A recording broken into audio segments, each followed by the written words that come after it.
For the second time that night, Mike put a gun to my head. I pushed it away, as I was in no mood for his nonsense. Mike looked defeated and deflated, like he was the only one to have his cock slapped away at an orgy. "Stop it," I told him.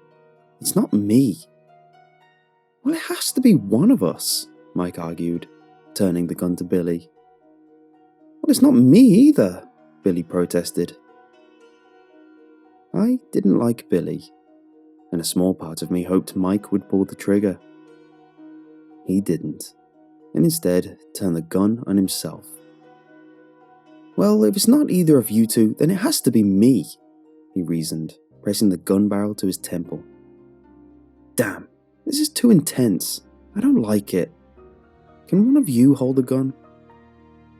"I'll take it," Billy quickly interjected, a little too eagerly for my taste. "No, you bloody well not," I snapped. The three of us stood there in the cramped and musty motel room, spaced out and staring at one another intently. I didn't know how Mike came to be holding the gun, but I felt a little safer it being in his sweaty, trembling hand than Billy's. "Mike, keep hold of the gun. If anyone tries anything, you shoot them. Shoot them in the dick." Mike breathed deeply and nodded. "What do we do about her?" he asked, pointing to the unconscious woman lying on the motel room bed, bleeding from a deep gash on her forehead where Mike had struck her only a few minutes ago. Her wrists were tied with rope and worn red, her face blackened and bruised. The slow and steady rise and fall of her chest was the only indication that she was still amongst the living. "Ah, right," I said, biting my lip nervously. "I'd forgotten about her. She'll be fine, probably. One problem at a time.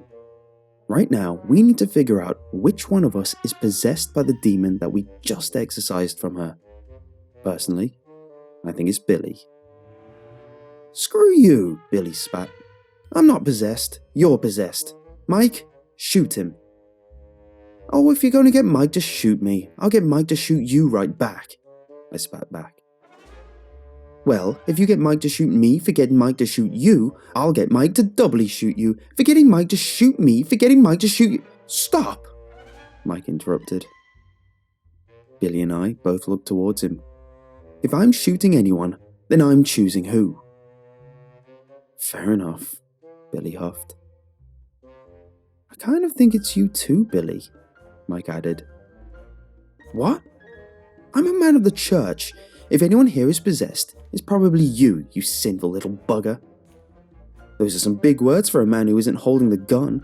Well, I guess, Mr. Churchman, you're about to get a whole lot holier," Mike quipped, raising the gun.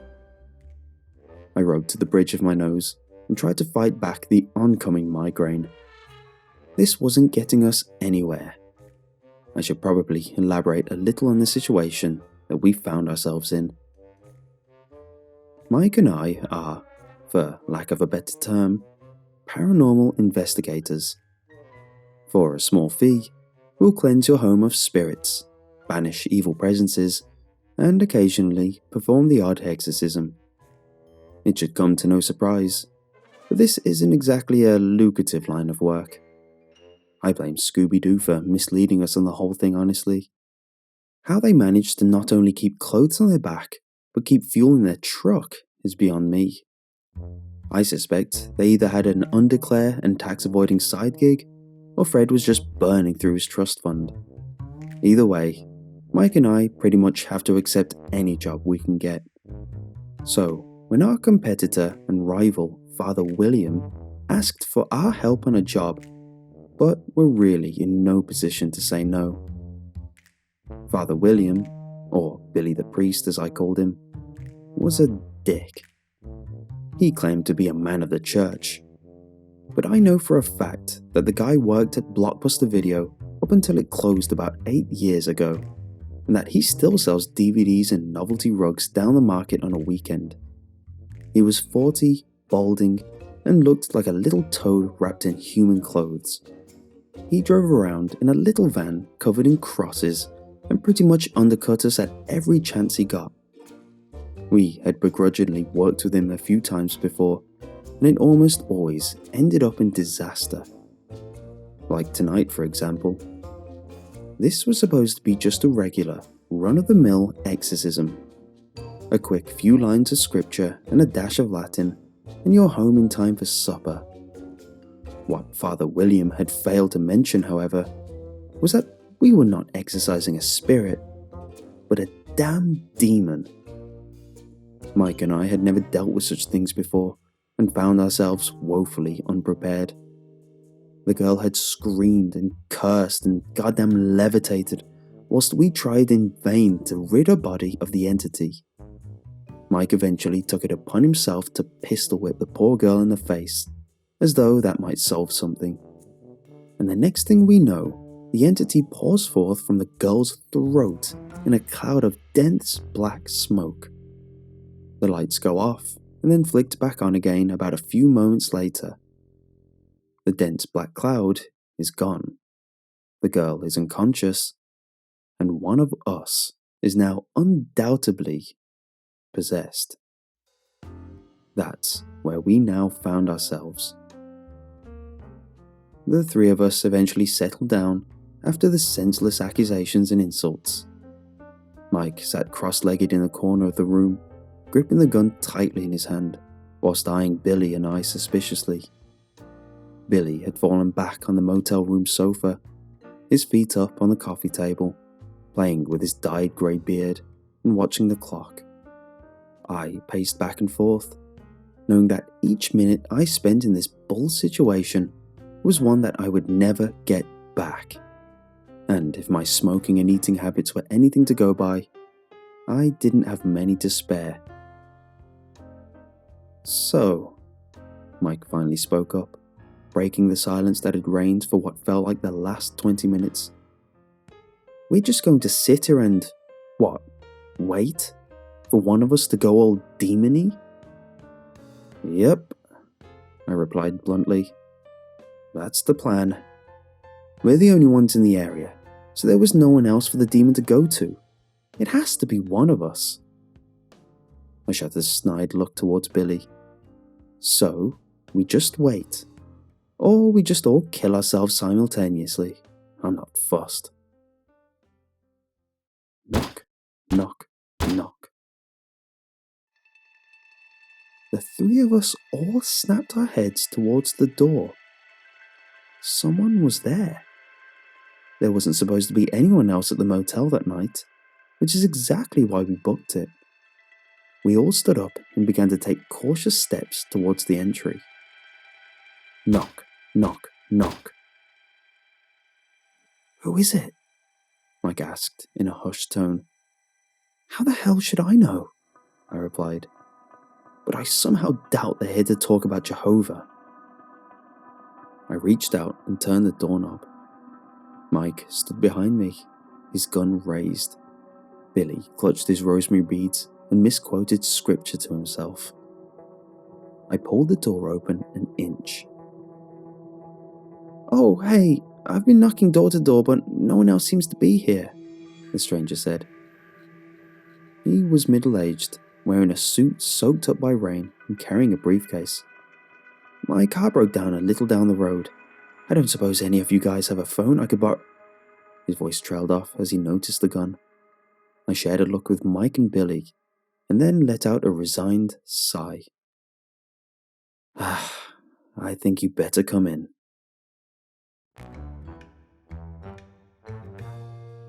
Excluding the unconscious woman laying concerningly still on the bed, there were now 4 of us in the motel room. The new guy, Brandon, sat on the sunken and stained sofa, looking up at the 3 of us. His brow was furrowed, and he played with his fingers nervously. I suppose that was an understandable reaction to being held at gunpoint in a seedy motel room in the middle of the night by 3 stressed and sweaty men. I wonder if he thought we were going to kill him or sexually assault him. I didn't quite fancy either, but He had to be thinking it. So, there's a demon here? He asked. Yes, Billy answered. And it's possessed someone. Maybe even me? He continued. Correct, Mike replied. But you don't know who, or have any real way of finding out?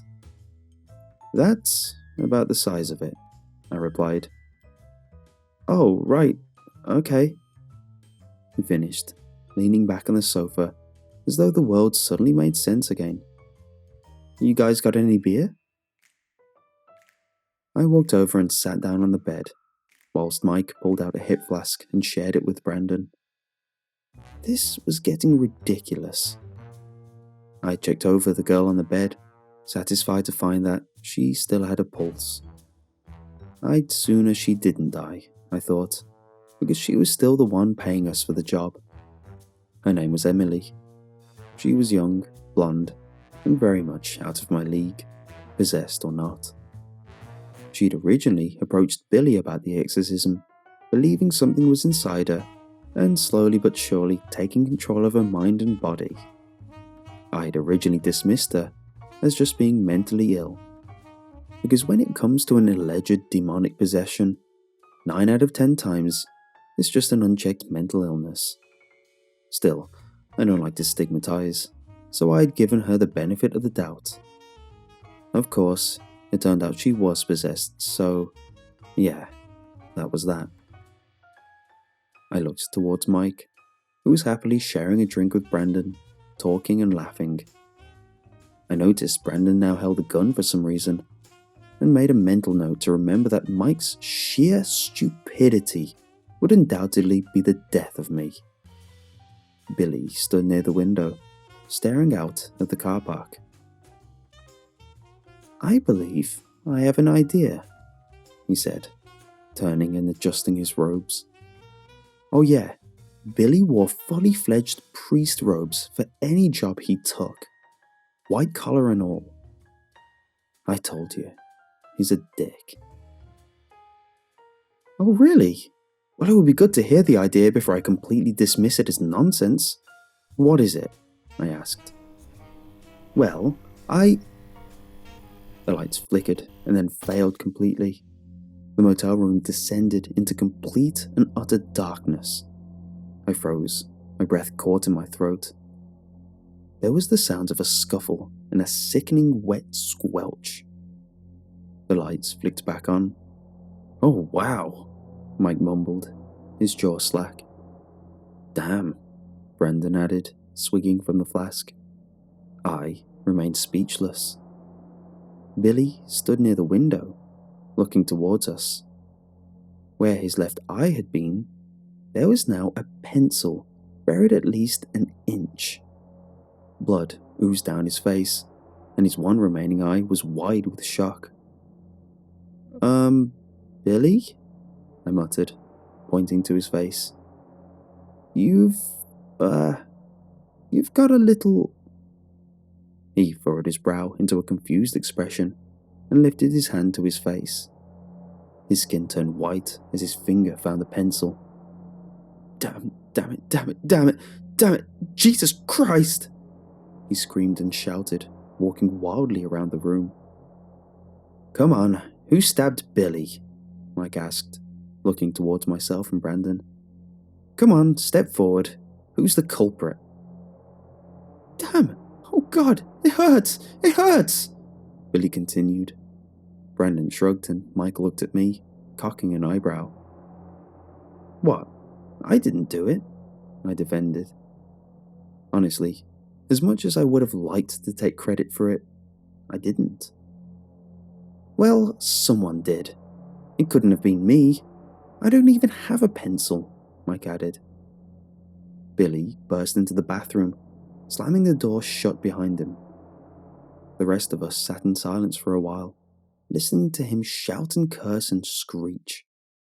We discussed going in to check on him, but I wasn't sure what you meant to say to comfort someone who just had their eye stabbed in with a bit of stationery.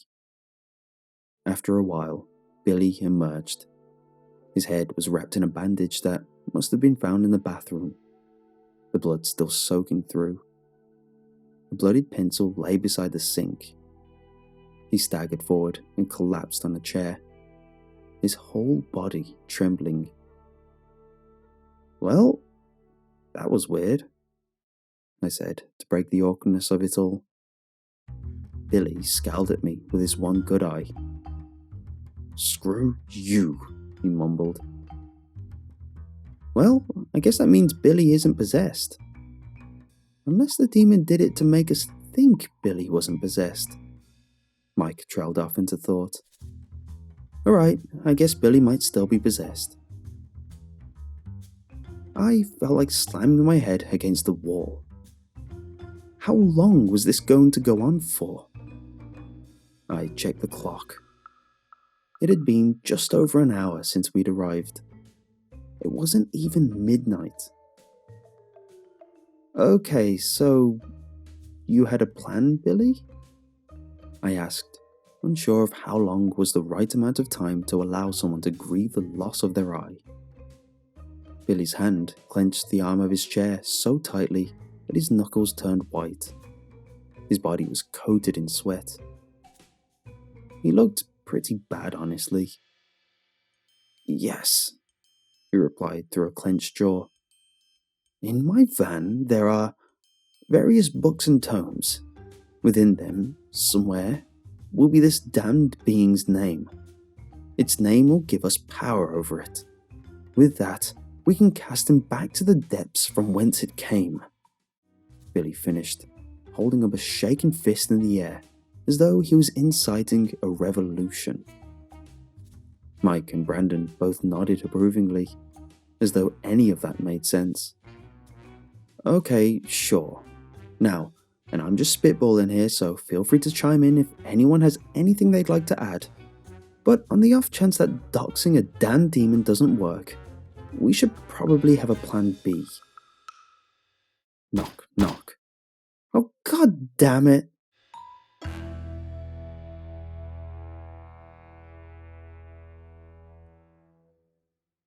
There were 5 of us now, sat in the cramped motel room. Myself, Billy, who was half conscious and currently brandishing one less eye than he had an hour earlier, Mike, who had gone into the bathroom to take a dump because why the hell not, Brandon, the complete stranger we'd met barely 20 minutes ago, whom Mike had deemed trustworthy enough to let him hold the damn gun, and now Glenda, a middle-aged woman with mousy brown hair and thin-rimmed glasses. She apparently worked housekeeping for the motel and came to check if we needed anything. Now, she sat beside Brandon, who was filling her in on the situation. "So, there's a demon here?" Glenda puzzled, looking around frightfully. "That's right, but you don't need to worry. I've got everything under control." Brandon calmed her, resting an arm over her shoulder and showing off my gun. "You'll be right as rain with me around. Don't sweat it." Glenda shuffled closer to Brandon, whilst I wondered what in the hell I was doing with my life. I marched over the bathroom door and knocked. "Mike, get your ass out here," I shouted. Mike emerged a few moments later. "What's up?" "What's up?" "Everything! That's what's up," I snapped. I pulled him by his collar over to Billy. "Okay, Billy, can you walk?" I asked. "Through the Lord, all things give us strength," he mumbled, half delirious. "Good. You and Mike are going to go over to your van and find this demon's name, so that we can all go home before you lose another eye, or Brandon and Glenda over there start dry humping on the sofa." "Hey," Glenda added, "I'll stay with these two. Mike, you take the gun. If anything weird or demonic happens when you're out there, just be sure as hell not to drag it back in here. I cannot be bothered with any more of this." Mike took the gun back from Brandon, as the two hugged and performed an intricate handshake that they in no way could have prepared previously. Billy staggered to his feet and stumbled towards the door. Mike opened it and peeked around the corner, walking with a gun held upright like an absolute tool. Billy followed slowly behind him. I closed the door behind them. I walked over and sat on the bed, facing the two strangers, to wait for Mike and Billy to return. An awkward air filled the motel room. "So," I said, tapping my foot nervously against the floor. "Either of you two watch Game of Thrones?" After a short while, I heard Billy's van slam shut and the sound of footsteps approaching from outside. Brandon and Glenda had spoken amongst themselves the whole time, leaving me to sit awkwardly, twiddling my fingers and waiting for the nightmare to end.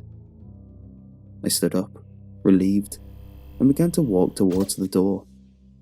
At that moment, the lights flicked off again. I stumbled back against the wall and shielded my eyes, not wanting to end up like old Billy. I only opened them again when I heard Glenda shriek. Billy and Mike walked through the door. The lights were back on. Glenda sat curled up on the sofa, her knees pressed to her chest, a look of pure terror across her face. Beside her sat Brandon, who looked very much the same, except for the huge, gaping tear in his throat. Blood splurting and pooled at his feet. His eyes were wide and vacant. Mike gasped. "Brandon, no!" he shouted, rushing over. Billy walked in slowly behind them, carrying a few books and looking half dead himself. "Brandon, not you. You're one of the good ones, the best of us," Mike continued, weeping. "You've only known the guy for about 40 minutes, I said.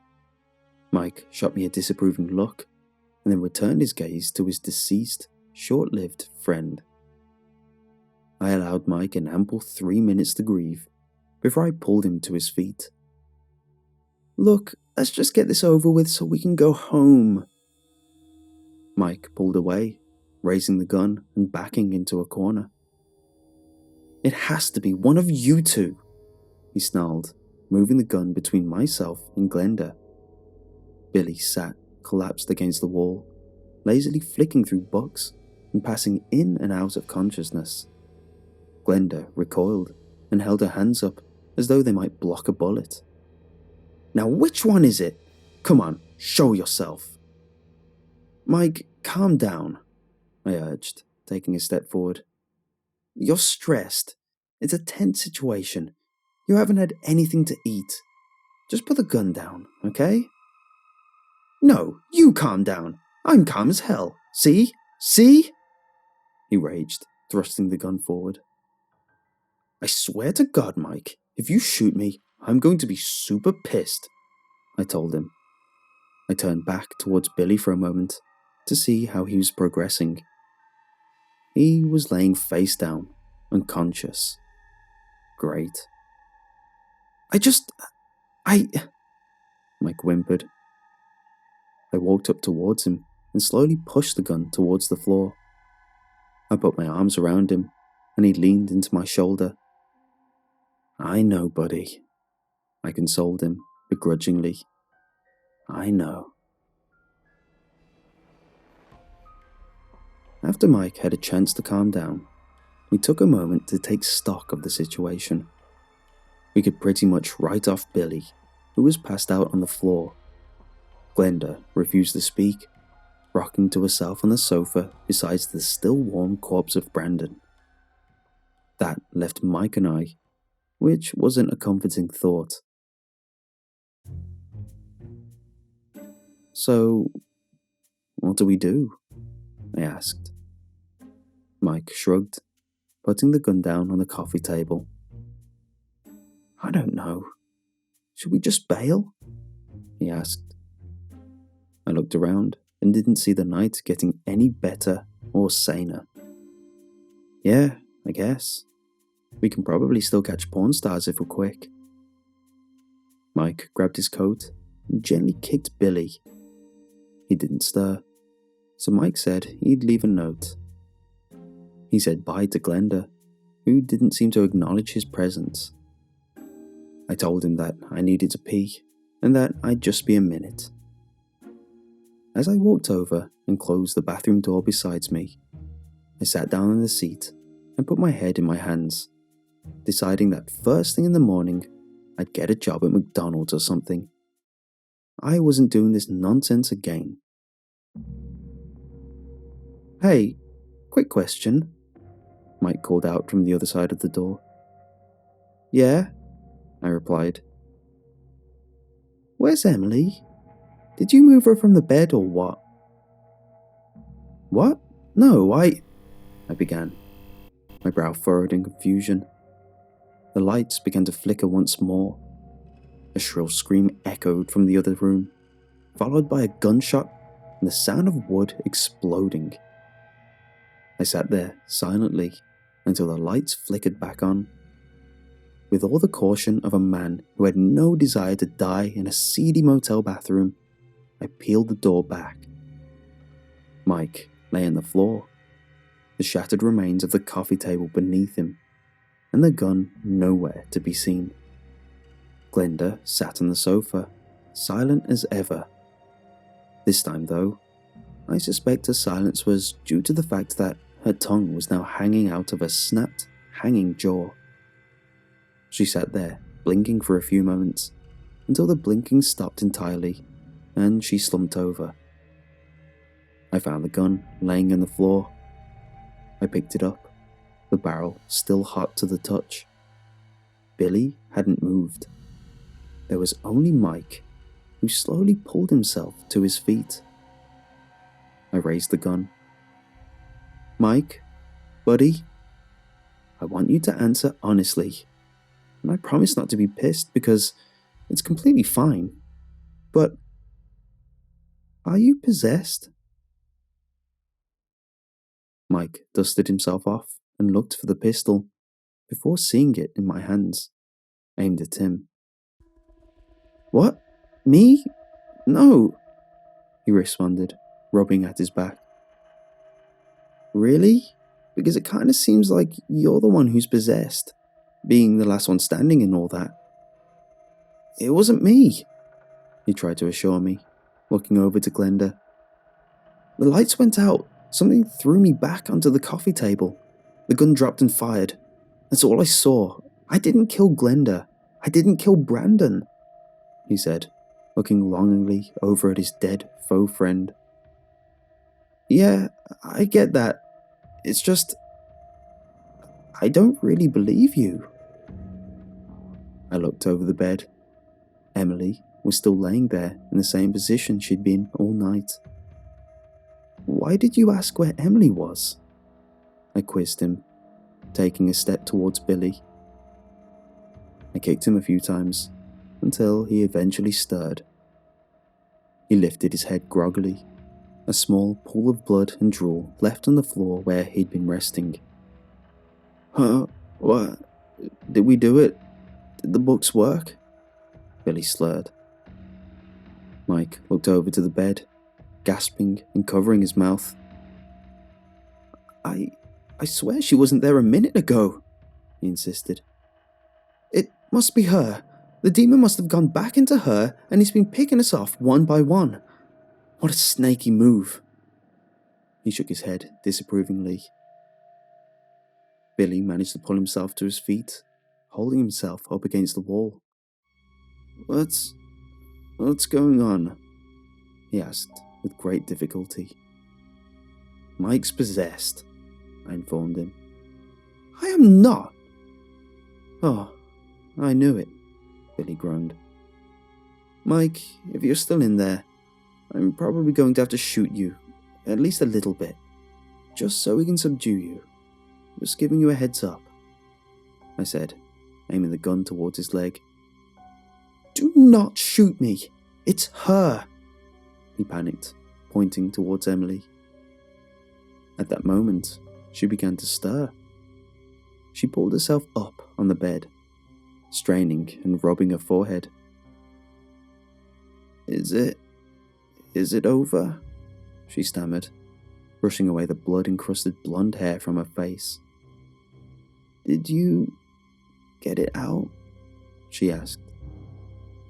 Oh, hey, good of you to join us. Yeah, we got it out. It's in Mike, I said, bringing her up to speed. It's not. Shut up, Demon Mike. You've put me through enough nonsense tonight. At least get exercised with a bit of dignity. No, Emily said. You can't exercise it. It's too strong.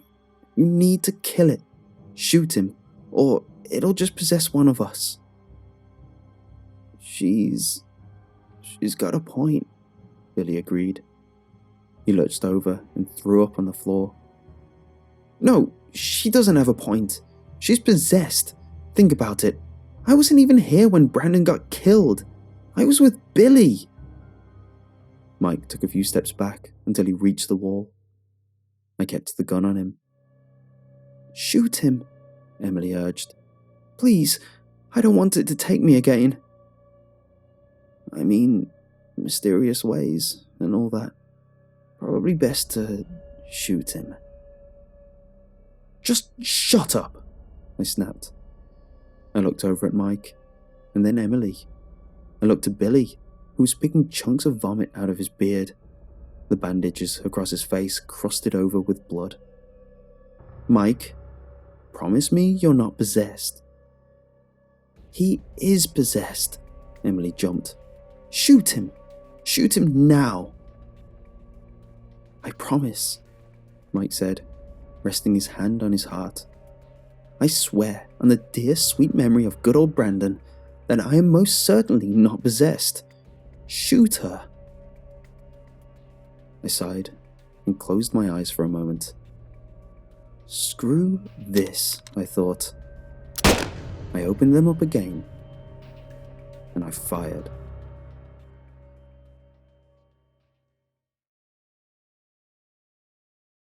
I was in my car a few days later, holding a resume and sat outside our local McDonald's. I couldn't bring myself to go inside. I mean, sure, I've seen and endured a whole lot of nonsense dealing with the paranormal, but there was something about the thought of working in fast food again that just turned my stomach. I couldn't do it, I decided, crumpling up the paper and tossing it out the window. Maybe I could be a garbage man, I thought. That seemed like a strangely noble profession. Or maybe I could just walk in front of a train. Or maybe make some toast in the bathtub. The possibilities were endless. Here, said Mike, tossing me a box of nuggets as he opened the car door and sat inside. They didn't have any barbecue sauce, only sweet and sour, he added. His arm was in a sling and bandaged at the shoulder. He grumbled and rubbed at it as he closed the door. I still can't believe you shot me. I opened the box and ate a nugget. She was convincing, I protested. You wanted to bone her, is what you mean. Tell me I'm wrong, he said, as he struggled to open a straw with one hand. I leaned over and helped him, feeling a slight tinge of guilt, with having blown a hole in his shoulder and all that. Have you heard from Billy? I asked. How's he doing? Oh, he's fine. He actually loves the eye patch. He thinks it adds to his whole battle priest look he's been working on. Can I have a nugget? Sure, here, I said. And Emily? Oh, she's fine. The exorcisms seem to have worked the second time. Did she really have to bite your dick off after you shot at me? Billy said she did, but he was a bit out of it at the time. I don't really want to talk about it. So, what's next? Mike pulled out his phone and began looking through his emails. Well, there's a few options. Some farmer thinks that space clowns are stealing milk from his cows, so I thought we could... Nope, I'm not dealing with it. Space clowns? Again? What else? Oh, get this. There's some rich guy offering a huge reward for anyone that can stay in his manor overnight. Apparently, there's a group of college kids who've signed up. We could tag along. I thought it over for a minute. Sure, why not? What could go wrong?